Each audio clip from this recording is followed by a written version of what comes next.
He folded up half his grilled cheese like it was normal. Said he was saving it. For dinner. I froze. My own nephew. Saving scraps at 10 years old. While his dad sipped whiskey in a $3,000 suit and called it character building. And that wasn't even the worst of it. Turns out Paul wasn't just stealing Evan's lunch money. He was draining our family's inheritance too. Said I was jealous. Said I was weak. But he didn't know I'd spent 20 years tracking every cent, every signature. And once I connected the dots, let's just say, that half sandwich was the last thing he'd ever control. My name is Michael Granger, and I'm 45 years old. I run a small print shop downtown and share my quiet home with the after-school laughter of my 10-year-old nephew, Evan. My older brother, Paul, Evan's father, lives across town in a house too big for his bank account, always chasing the next real estate deal, while I keep our family's old accounting habits. Every receipt filed, every transaction noted. Our family friend Rick, a veteran accountant with silver at his temples, taught me young that honest numbers never lie. The smell of grilled onions fills my kitchen most evenings. A routine that steadies my world, while Paul's flashy dreams strain our holiday dinners with demands for praise. I've kept my thoughts and ledgers and my worries behind a practiced calm. But let me start from the beginning. It was a Tuesday when everything changed. You know those moments that seem ordinary until they're not. This was one of them. I just finished plating a simple dinner. Grilled cheese with tomato soup. The kind of meal that makes a kitchen feel like home. The afternoon light slanted golden through my windows, catching dust motes in its beam, while Evan sat at my worn oak table. The one that's held more after-school snacks than I can count. "How was school today, buddy?" I asked, sliding his plate across. The cheese was still doing that perfect stretch thing that kids love. Evan gave me one of his quick smiles, the kind that usually meant good grades or playground victories. But then he did something that made my hand freeze on the soup bowl. He carefully, deliberately, folded half of his sandwich back into its wrapper. "I'm saving it for dinner," he said quietly, like it was the most normal thing in the world. You ever have a moment when time seems to stop? When the regular sounds of life, my old kitchen clock ticking, the sink dripping that slow rhythm I kept meaning to fix, suddenly become deafening? That's what happened right then. Because those words weren't spontaneous. They had the weight of routine to them, practiced like a line in a school play. I kept my voice casual, the way you do when you're trying not to spook a nervous cat. "You getting enough to eat at lunch these days?" He shrugged. Not the careless shrug of a kid who doesn't care, but something more measured. Something that belonged on older shoulders. "Sometimes," he said, stirring his soup without really eating it. "Your dad still giving you lunch money?" I watched his face carefully. Another shrug. "He says I should learn about budgeting." My stomach tightened. I glanced down at his sneakers, clean but worn at the edges, the kind of wear that comes from trying to make things last too long. His backpack slumped against the chair leg, looking too light for a kid who usually hauls home enough books to strain my printer paper boxes. "What's dinner usually like at home?" I kept my tone light, like we were just having a regular chat. "Dad's busy a lot," Evan said. And man, the practiced steadiness in his voice made something in my chest ache. "Sometimes we have microwave stuff. Sometimes he forgets to shop." The anger rose under my tongue like bile, but I swallowed it back. Getting mad wouldn't help Evan right now. Instead, I pushed the soup bowl closer to him. "Why don't you finish this up, and then we can watch some cartoons? I've got those cookies you like in the pantry." Relief flickered across his face, quick, but I caught it. "Can I stay a little longer tonight?" "Course you can, buddy." I ruffled his hair as I stood up. "Go ahead and pick something to watch. I'll bring the cookies in a minute." Once he was settled in front of the TV, I went back to the kitchen. That half sandwich sat there like evidence at a crime scene. I took out my phone and snapped a picture, adding it to my private folder of business records and receipts. Habit, maybe, but something told me I'd need proof of this moment. My hand hovered over Paul's number in my contacts. The anger was building now, a slow burn in my gut that wanted answers. But I looked over at Evan, cross-legged on my couch, finally relaxing into being just a kid for a while. No, this conversation needed to happen face to face. Tomorrow, I'd get my answers. If Paul had any to give that weren't wrapped in his usual smooth excuses. I let the phone drop back in my pocket and grabbed those cookies instead. Tonight was about keeping Evan safe, keeping him fed. Tomorrow would have its own weight to carry. The next morning hit different. You know how some days just feel heavier right from the start? I pulled up to Paul's house earlier than usual, my mind still circling around that half sandwich from yesterday. Evan hopped in, looking smaller than his 10 years in yesterday's clothes. "Hey buddy, How about some real breakfast before school? His eyes lit up like I'd offered him a trip to Disney. Really? You bet.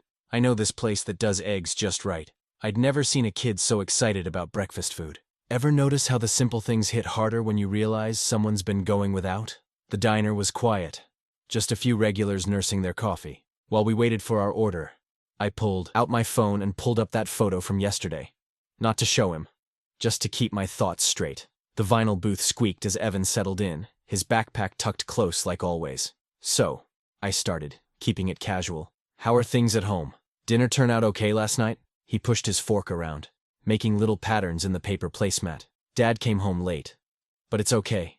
I had the sandwich. My coffee suddenly tasted bitter. That happen a lot? The late dinners? Sometimes. He shrugged. That same old man shrug from yesterday. Dad says money gets tight when his deals are slow. But he says it's good, you know? Says it builds. He paused, like he was reciting something. Builds toughness. That phrase hit me like ice water. What kind of father turns his kid's hunger into some twisted life lesson? Our food arrived. Eggs, bacon, toast, the works. I watched Evan dig in like he hadn't eaten in days. Maybe he hadn't. How about lunch at school? I asked between bites. That working okay? His fork slowed. The account's usually empty. Dad says he'll fill it, but another shrug. Sometimes the lunch ladies let me have something small anyway. You remember when it was last filled? He thought for a moment, pushing eggs around his plate. 2 weeks ago.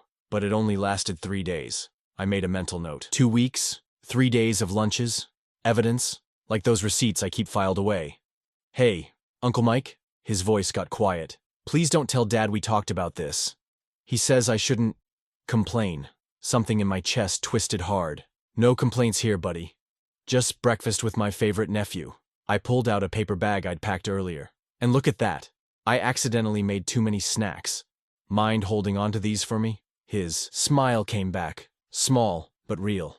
After dropping him at school, I sat in my car for a minute, making notes in my phone. 2 weeks ago.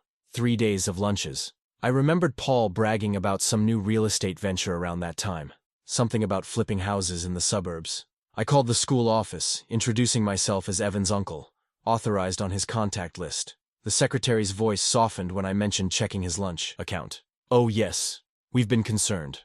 The card keeps declining. Poor thing. Which card? I asked, keeping my voice steady. Just want to make sure we're using the right one. She rattled off the last 4 digits of what I recognized as Paul's personal card. The one he used for his real estate investments. I thanked her and hung up, my hands tight on the steering wheel. The pattern was clear as daylight. Paul was siphoning money meant for Evan's meals into his get-rich-quick schemes, using his own kids' hunger to fund his dreams of hitting it big. My chest felt like someone was sitting on it. First thing first, make sure Evan stays fed. Track the money trail second. But tonight, Paul and I were going to have a conversation, one that was long overdue. I looked at my watch. 8 hours till Paul usually got home.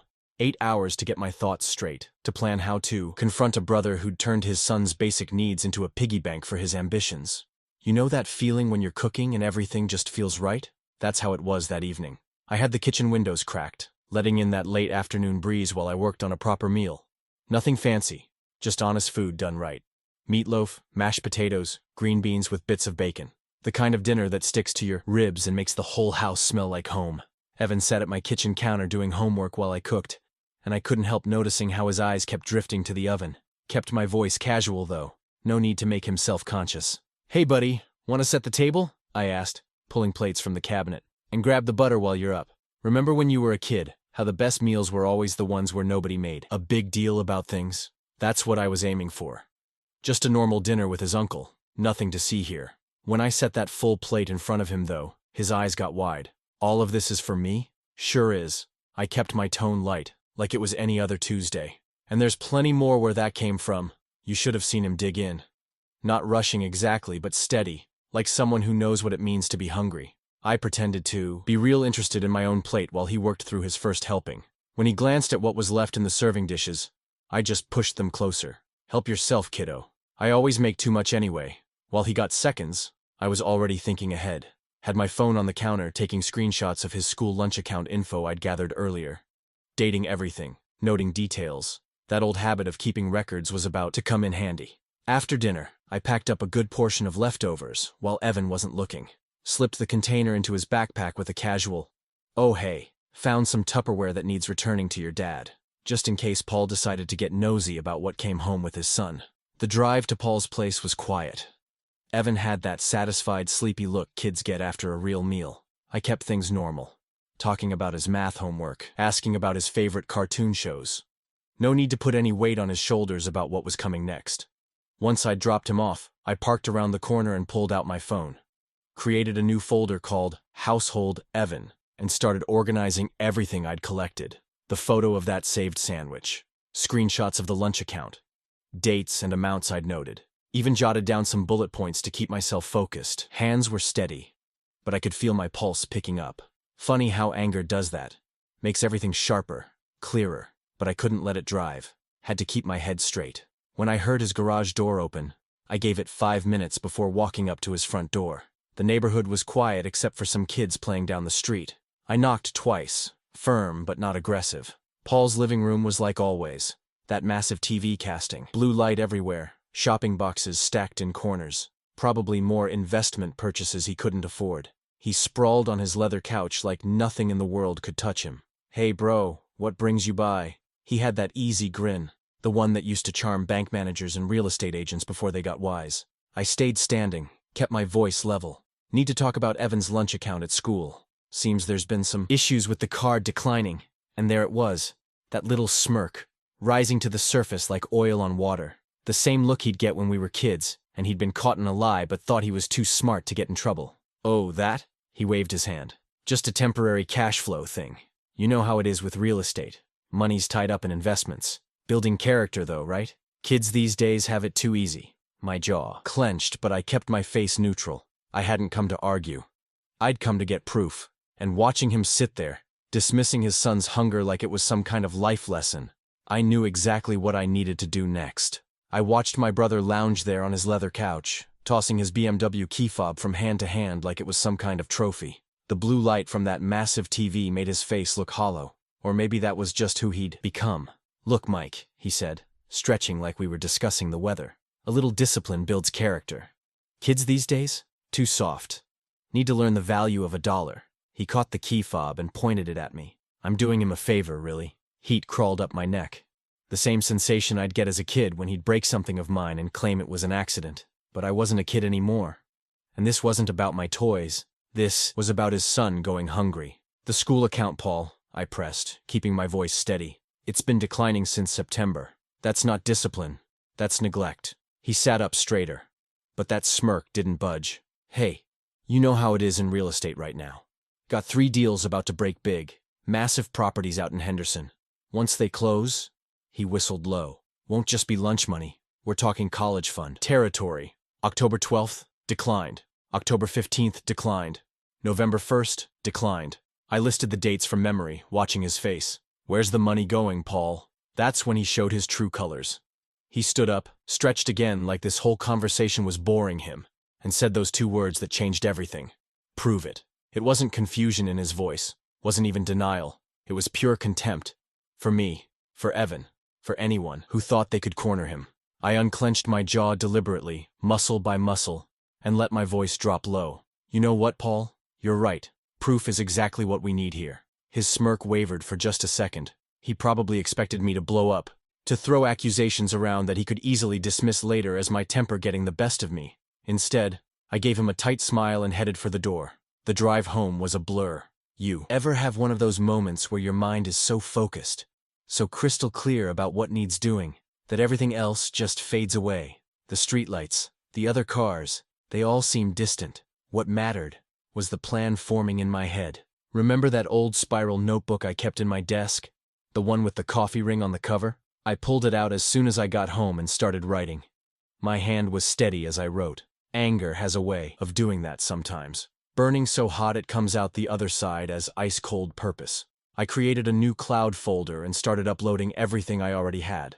Photos, screenshots, dates. Named it Flowtrace, because sometimes the simplest names hide best in plain sight. Then I blocked out 3 hours tomorrow afternoon on my calendar with the same title. No interruptions, no distractions. It was nearly midnight when I finally texted, "Rick, need a sanity check soon." He'd understand what that meant. In 30 years of friendship, I'd only used that phrase twice before. You know those moments that change everything? They're funny things. You'd think they'd come with some kind of noise. A bang, a shout, something to mark their importance. But the really big ones? They're usually followed by silence. Like the quiet after a door closes, when you know there's no going back through it. My house felt like that now. Just the hum of the refrigerator and the soft tick of the kitchen clock. I sat there at my desk, looking at that notebook, that cloud folder, that calendar entry. Everything neat and organized, ready for tomorrow. The silence stretched on, but I didn't mind. Sometimes silence is just the sound of someone getting ready to move mountains. I was at my desk before sunrise the next morning, coffee steaming beside my keyboard. You know that clarity that comes sometimes in the early hours? When the whole world's still quiet and your mind's sharp as a razor? That's what I needed. The school portal login was still saved in my browser. I'd been using it to track Evan's grades and activities since he started 4th grade. Funny how something so ordinary could suddenly feel like opening a vault. 3 clicks, and I was in the payment history section, watching the screen fill with red flags. Insufficient funds. October 12th. Payment declined. October 15th. Account suspended. November 1st. Each entry hit like a small hammer blow. I downloaded the monthly statements, the highlighting feature making those red flags even more glaring against the white background. Ever notice how official documents have a way of making things feel more real? More permanent? The office opened at 7:30. I waited exactly 5 minutes before making the call. "Good morning. This is Michael Granger, Evan Granger's uncle," I said, keeping my voice casual. "I'm helping sort out some lunch account issues. Could you confirm which payment profile is currently attached to his account?" The clerk, Sarah, according to her email signature, was helpful. Maybe too helpful. "Oh yes, Mr. Granger. We've been having ongoing issues with that account. The primary card is registered to Paul Granger, but it's been declining regularly since early October." I jotted down her name, the time of the call, every detail she shared. "Would it be possible to get official copies of those declined payment records?" "Of course. I'll email them right over. We actually keep detailed records of these situations." Her tone shifted slightly. "It helps when we need to document patterns." The PDFs arrived while we were still on the phone. I thanked her and made a note of the timestamp, 7:43 a.m. Next came the banking records. I pulled up Paul's known accounts, the ones I had access to from our shared inheritance management. Remember that family trust Rick helped set up when Dad passed? The one Paul had complained was too restrictive? Now I knew why. The transfers were right there, regular as clockwork at first. $200, every first of the month, moving from Paul's primary account to the school payment system. Then in October, they just stopped. But here's the thing.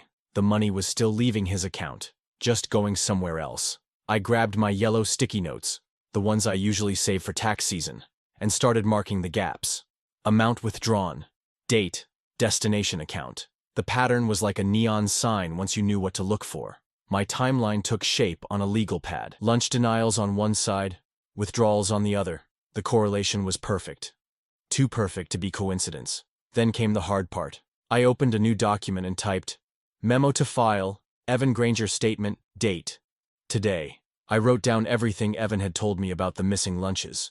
His exact words about saving half his sandwich. The way he'd shrugged when talking about dinner being late or small. That practiced steadiness in his voice that no 10-year-old should have. The anger I felt wasn't hot anymore. It had cooled into something harder, more useful. You ever handle a piece of steel that's been tempered just right? That's what this felt like. I pulled up my email and composed a message to Rick. "Need to meet tomorrow afternoon. Bringing preliminary timeline and documentation school lunch account irregularities. This goes deeper than we thought."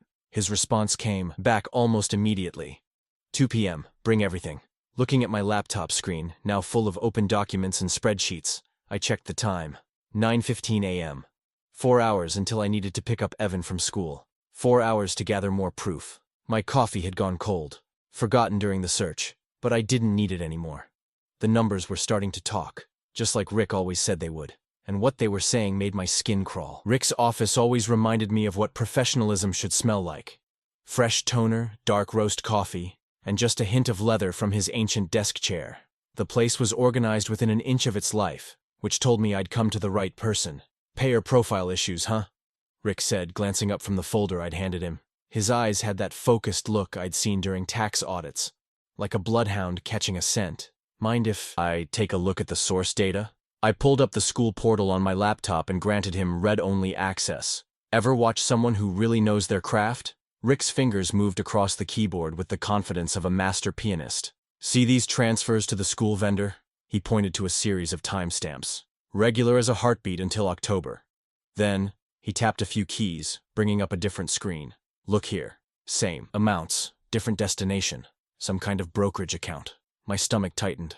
Paul mentioned something about deals about to break big. Let's check the inheritance fund, Rick suggested, leaning back in that creaking leather chair. Your parents set that up with some pretty specific rules, as I recall. The shared inheritance fund. I hadn't thought about it in months. Hadn't needed to.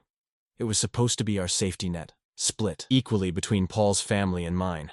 I dug through my cloud storage for the access credentials. Rick's expression darkened as the numbers populated his screen. Michael, he said quietly, when's the last time you reviewed these statements? I shook my head. Been focusing on my business. Paul was handling the fund management since he claimed to have more financial experience. Well, he's been experiencing something, all right. Rick's printer hummed to life.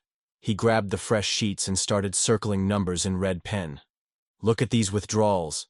They line up perfectly with his real estate ventures. And the school account droughts. The paper felt heavy in my hands. Each circled number was like a small betrayal, adding up to something massive. 5,000 here. 8,000 there. The school lunch money was just the tip of a very ugly iceberg. He's been siphoning from both accounts, Rick said, his voice steady but hard. Using the inheritance fund to cover his speculation losses, then draining Evan's basic needs to keep his schemes afloat. I stared at the total at the bottom of the page. That's not an accident. No, Rick agreed. That's systematic theft. He pulled out a fresh legal pad. Here's what we do next. We need official statements from the fund custodian. Their timestamps and letterhead carry more weight than our printouts. I'll draft the request to make sure we ask for exactly the right documentation. The betrayal sat in my lap like a lead weight as I watched Rick compose the email. I'd known Paul was flashy, knew he cut corners, but this was calculated. And he'd used his own son as a piggy bank to rob. Don't tip your hand yet, Rick advised, hitting send on the custodian request. We need everything archived and certified. When we move once, with everything in order. I set up calendar reminders for the custodian's response window as Rick made copies of everything we'd found. The next family gathering was in 3 weeks, Paul's birthday barbecue. The thought of sitting across from him, pretending I didn't know what I knew, made my jaw clench. Rick handed me a thick folder of copies, each page annotated with his precise accountant's notes. One step at a time, Michael. Let's get this documented properly. I nodded, tucking the folder into my briefcase. The weight of it felt like a loaded gun, one that needed to be aimed carefully and timed right. You know those family gatherings where the food's warm but the smiles are cold? That's exactly what hit me walking into Aunt Sarah's living room that Saturday. The air was thick with pot roast and pretense, and I could smell the agenda cooking right alongside the casseroles. Paul had already claimed his usual spot, center of the couch, holding court like some cut-rate king. Remember how kids would stretch out on furniture just to claim more space? He still did that at 43, taking up 3 cushions while everyone else perched on folding chairs. And there's little Michael, he was saying as I walked in, always following me around with his calculator. A ripple of polite laughter followed. Some things never change, right? Still counting pennies while I'm out here making real moves. I caught Evan's eye across the room. He was hovering near the kitchen doorway, plate empty, watching the adults with that careful stillness kids get when they're reading the room. Made my chest ache seeing him so watchful in what should have been his safe space. Speaking of moves, I said, keeping my voice casual as I grabbed a paper plate. How's that development near the lake coming along? Simple question, but Paul's jaw tightened for just a second. Actually, we've got some major investors looking at an even bigger opportunity. He flashed his wrist as he gestured, and I caught the glint of what looked like a new Rolex. But you wouldn't understand the complexities involved. It's not exactly like running a copy shop. More chuckles from the audience. I helped myself to some green bean casserole, remembering how Mom used to make it with those crispy onions on top. Must be doing well, I said. That's quite a watch. Early bonus from our Chinese partners. He waved it around so everyone could see. They know how to reward vision. My phone buzzed in my pocket. Email from the fund custodian. Marked urgent. I stepped into the hallway to check it, and felt my stomach drop. Multiple withdrawals authorized solely by Paul. Tens of thousands. No documented business purpose required. Each one labeled as investment opportunity, with zero supporting paperwork. When I walked back in, Paul was in full performance mode. The difference between winners and, well, he lifted his wine glass, letting his gaze find me like a laser sight. Some people just don't have that killer instinct. Too busy playing it safe, counting other people's paper clips. He smirked. To the winners. I watched the room tilt toward him like flowers following the sun. Aunt Sarah nodded along, Uncle Pete raised his glass, and even Cousin Amy, who should have known better, was hanging on every word. The only one not buying it was Evan, still ghost quiet by the door, watching everything. I pulled out my phone again and sent a quick text to Rick. Monday meeting with custodian confirmed. His reply came fast. 10 a.m. sharp, bringing full documentation. Evan drifted over while Paul launched into another story about his teenage business genius. I bent down like I was tying my shoe. Hang in there, buddy, I whispered. The truth's almost ready. Really? His voice was so soft I barely caught it. Really? I straightened up, grabbed my jacket. I need to head out early. Got some paperwork waiting. Paul's voice carried over the goodbyes, always running home to his filing cabinet. Remember when... The doorbell cut him off. A courier stood there, envelope in hand. Delivery for Michael Granger. The package was thick, official-looking, legal-sized. The kind that changes everything when you open it. Sign here, please. I felt the weight of too many eyes as I scrawled my signature. Paul had gone quiet. First time all afternoon. The envelope sat heavy in my hands like a bomb about to go off. Whatever was inside, I knew this wasn't the place to open it. Some revelations needed privacy and preparation. Not an audience of half-drunk relatives trading gossip over cold casserole. The drive home felt like swimming through fog. You ever have one of those moments where you know opening an envelope's gonna change everything? That's how my kitchen table looked when I finally sat down. Like an execution chamber with better lighting.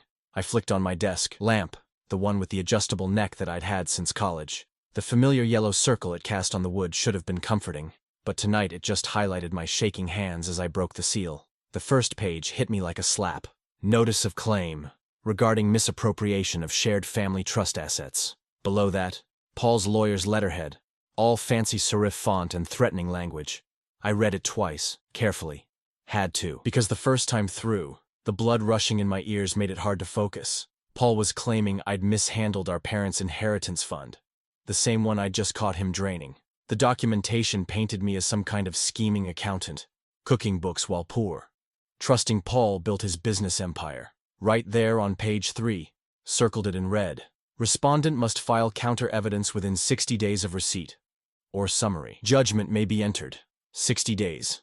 The number sat there like a countdown to extinction. My phone was in my hand before I realized I'd grabbed it. Email to Rick. Legal notice received. Paul claims I mishandled inheritance. 60-day response window. Need guidance. 3 minutes later, God bless that man's dedication. Rick's reply popped up. 1. Document receipt time, date, meet for coffee, 7:30. I followed his checklist like a drowning man, following a rope to shore. Stamped the receipt time on every page. Scanned everything into my secure cloud drive. Grabbed the wall calendar from my office and marked today's date, then counted forward 60 days with trembling fingers. Day 60 landed on March 15th. I drew a big red X, feeling like I was marking my own grave. Back at my desk, I pulled up my evidence index, started cataloging everything we'd gathered. My reputation, hell, my whole life, was hanging by a thread. One wrong move, one missed deadline, and Paul's lies would become legal truth. Everything I'd built, my business, my standing in the community, even my ability to protect Evan, it could all vanish in 60 days. Earlier that evening, before opening the envelope, I'd promised Evan things would get better. The truth's almost ready, I'd said. Now Paul had flipped the script, trying to bury that truth under legal accusations. The desk lamp cast shadows across my evidence folders. My fingers still trembled as I reached up to click it off. But my mind was already shifting gears. Paul thought he'd trapped me with this legal move, forcing me to either back down or fight on his terms. Fine. If he wanted to play it this way, I'd give him exactly what he asked for. Documentation, evidence, and truth. All wrapped up in a neat legal bow. Sometimes the best way through a trap is straight ahead, especially when you've got proof on your side. I sent one more email to Rick before heading to bed. 7:30 works, bringing everything. You know what's funny about determination? It burns hot at first, like a freshly struck match. But give it time and even the strongest flame can sputter. That's where I found myself a week after Paul's illegal bomb dropped. My dining room table had transformed into something between a war room and an evidence locker. Ever-organized stacks of papers that used to bring me comfort now just mocked me with their precision. Each exhibit was labeled, cross-referenced, and arranged in chronological order, the kind of detail work I'd built my business on. 7 days. 7 days of my phone lighting up with messages from family members who'd swallowed Paul's story whole. "Why are you doing this to your brother?" Aunt Sarah texted. "He's just trying to provide for his son." That one made my jaw clench until it ached. I'd always been the steady one, the reliable brother who kept his books straight and his promises solid. But now, Paul had somehow twisted that stability into something ugly. "Just jealous of success," one cousin wrote, "always playing it safe while Paul takes risks." Delete. Delete. Delete. Every few hours, I'd check my business email, watching orders stack up. Usually, I'd be all over them. Efficiency was my trademark. But now, my mind kept drifting to Evan, to that damned red X on my calendar, to all the ways words could fail me in court. Have you ever tried writing a legal declaration? It's like trying to explain your whole life in bullet points while someone holds a gun to your head. I must have drafted mine 20 times. But that signature line at the bottom kept staring back at me, blank and accusing. Around midnight. Seemed like every night was midnight lately. I sat in my home office, surrounded by the quiet. Used to be this silence felt like peace, like achievement. Now it just echoed with doubt. The kitchen clock ticked away, each sound like another grain of sand dropping through my hourglass. I picked up a photo of Evan from last summer, both of us grinning over ice cream cones. My chest tightened. What if I fought this battle and lost? What would that do to him? Paul might be a lousy father, but he had money for lawyers, connections for character witnesses, and a lifetime of practice at spinning stories. The declaration draft sat there, mocking me with its careful formatting and precise language. All these exhibits, all this evidence, suddenly they looked less like ammunition and more like paperwork for my own funeral. "Maybe," I whispered to nobody, "maybe he's just too good at this game." The words tasted like surrender, but they also brought a weird kind of relief, like finally admitting you're lost after hours of pretending you know the way. My shoulders slumped as I set my pen down. The fight was draining out of me, slow but steady, like air from a punctured tire. I'd spent my whole life believing in systems, in documentation, in the power of proven facts. But what if some people were just better at bending reality? What if Paul's version of truth was stronger than my stack of evidence? I clicked off my desk lamp, leaving everything in neat piles: exhibits, declarations, bank statements, all arranged like headstones in a graveyard of good intentions. Tomorrow morning, I'd have to decide: keep fighting or admit defeat. Maybe sleep would bring clarity, but right then, watching shadows claim my carefully built case, surrender felt an awful lot like wisdom. The stairs creaked under my feet as I headed up to bed. Each step felt heavy, weighted down by a week's worth of missed meals and restless nights. Tomorrow would force a decision, but tonight, I just needed to close my eyes and pretend the world made sense again. A soft knock pulled me from restless sleep. Dawn was barely creeping through the blinds when I heard Evan's voice, quiet but clear. "Uncle Mike, can I have some oatmeal?" I rubbed my eyes and checked the clock. 6:45 a.m. Usually, Paul dropped him off closer to 8 on school days. Something must have happened, but I wasn't about to question this small mercy. "Coming, buddy," I called back, pulling on my robe. The kitchen still held last night's ghosts, those stacks of evidence scattered across the dining room table visible through the doorway. But Evan's presence somehow made the space feel different, more purposeful. I measured out the oatmeal and milk, working on autopilot while Evan settled at the counter. The familiar routine felt good. Something solid in a world that had gone shifty. Remember when you were a kid, and breakfast with someone who cared about you made everything seem fixable? That's what I was trying to give him. "Dad had a meeting," Evan explained between spoonfuls. "Said to come here early." He stirred his oatmeal, making careful figure eights with his spoon. Then he looked up at me with those serious eyes of his and said something that changed everything. "Uncle, I trust you." 4 words, just 4 simple words, but they hit me like a lightning bolt, clearing away all that fog of doubt from the night before. You know that feeling when someone hands you a rope while you're drowning? That's what Evan's trust felt like. A lifeline pulling me back to solid ground. Picked up my phone and dialed Rick before I could second-guess myself. He answered on the second ring, probably already at his desk because that's who Rick was. "We need to lock this down," I said. No preamble needed. Every ledger line reconciled, every document notarized, chain of custody tight as a drum. About time, Rick replied, and I could hear him shuffling papers. I've got a notary who can meet us at 3, and the fund custodian agreed to a final review session tomorrow morning. While Evan finished his breakfast, I mapped out our strategy on a legal pad. The school's certified statements were already in hand, showing every declined charge and insufficient funds notice. I'd have bank letters by noon verifying ownership of all the payer accounts, proving exactly who controlled that lunch money. Evan's testimony? We'd keep it as backup only. No need to put that weight on his shoulders unless absolutely necessary. The evidence would speak for itself. I spent the next hour rehearsing answers out loud while Evan watched cartoons. Yes, Your Honor, the transfers align precisely with the lunch account deficits. No, these withdrawals were never authorized for personal real estate ventures. My voice grew stronger with each practice run.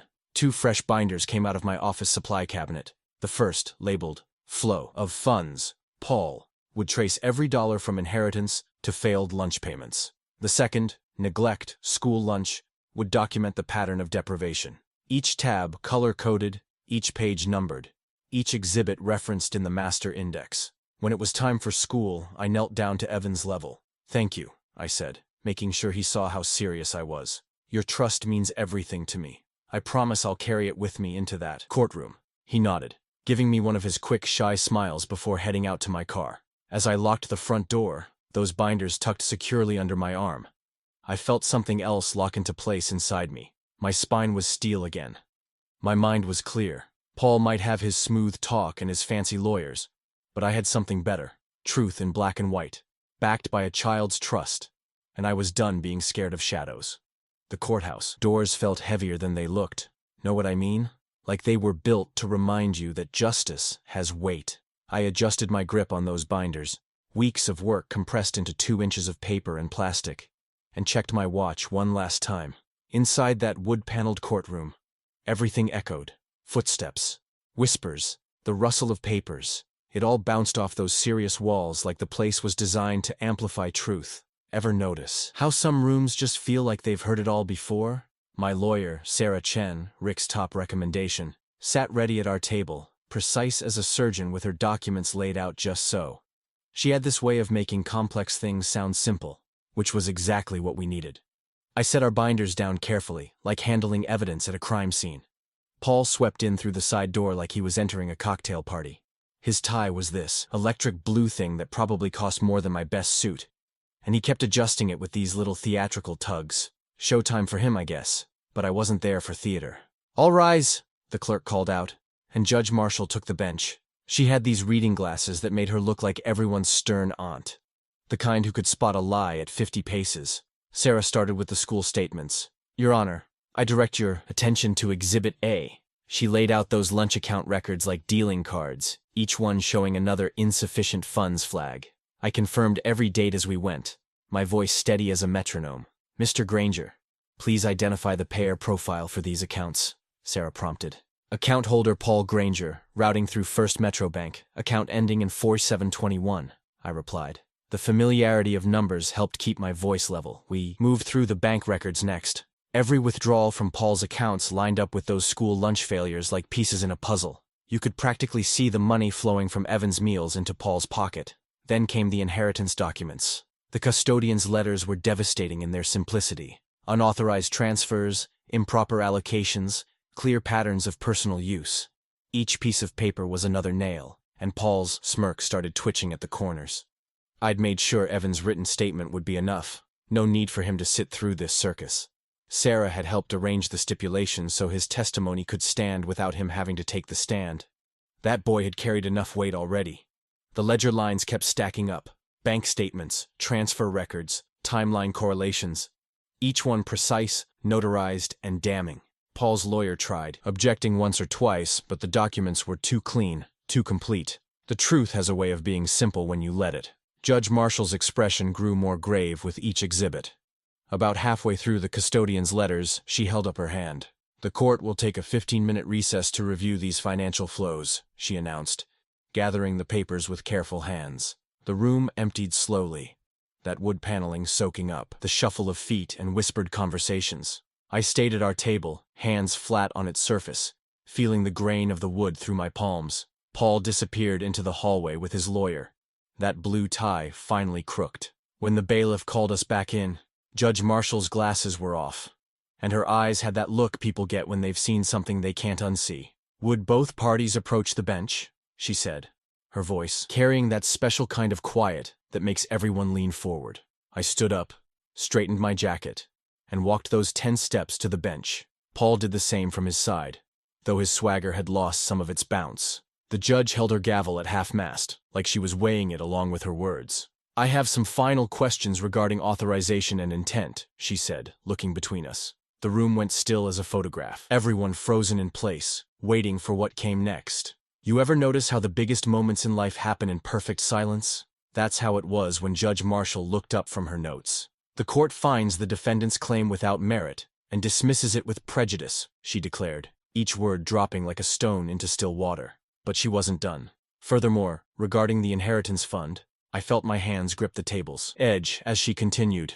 "The evidence clearly demonstrates systematic fraud through unauthorized withdrawals." Her voice hardened. "Mr. Paul Granger's actions constitute a willful breach of fiduciary duty. The court therefore orders immediate forfeiture of all remaining inheritance rights and imposes a fine of $25,000 for fraudulent conversion of funds." A sound rippled through the gallery.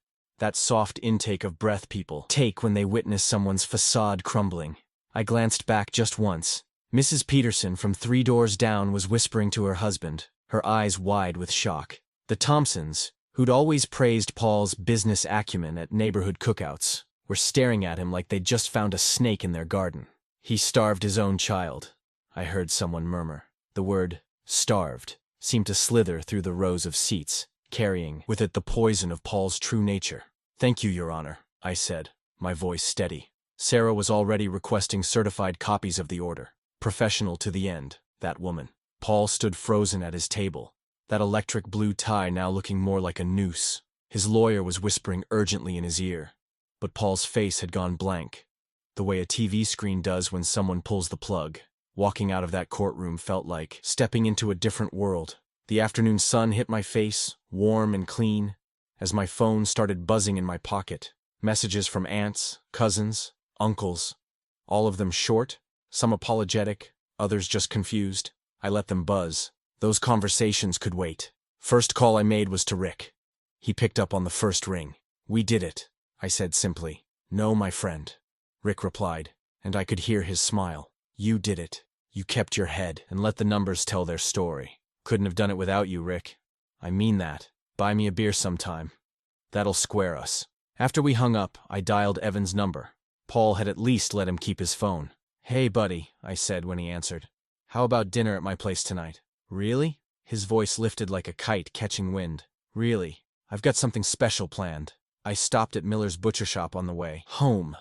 Ted Miller himself was behind the counter, and when I pointed to his prime cuts, he nodded in approval. "Special occasion?" he asked. "You could say that," I replied, watching him wrap 2 thick ribeyes in brown paper. The familiar smell of my backyard grill lighting up brought back memories of summer cookouts, family gatherings that used to mean something before Paul poisoned them.